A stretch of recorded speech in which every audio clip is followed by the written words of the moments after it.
when a civilian airliner was shot down from areas that these proxies controlled. They refused to allow access to the crash for days. Proxy is similar to a substitute.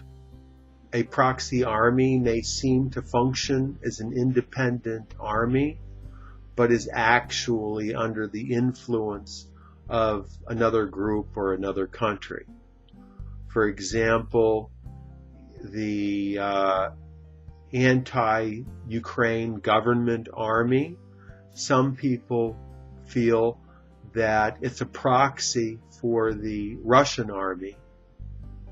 Or similarly, the war in Vietnam was considered to be a proxy war between the United States and Russia, where we supported one side, the Russians supported another.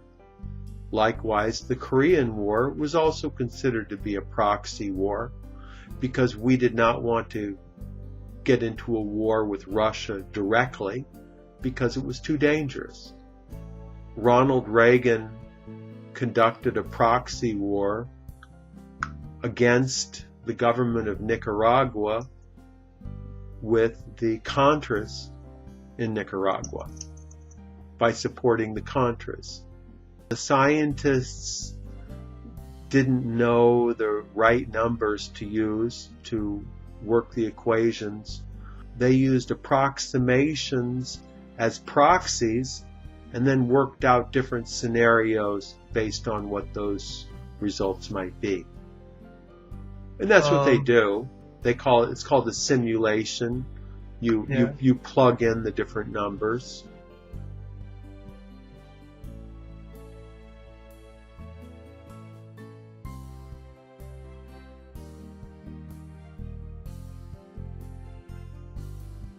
When Ukraine started to reassert control over its territory, Russia gave up the pretense of merely supporting the separatists and moved troops across the border. This is a vision of the world in which might makes right.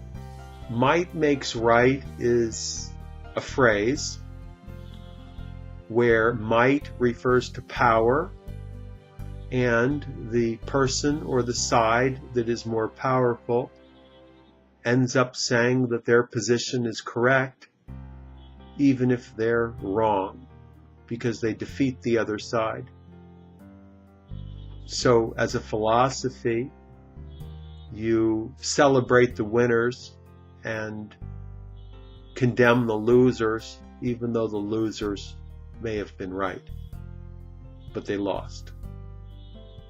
For example, some companies will buy out their major competitors just to put the other companies out of business.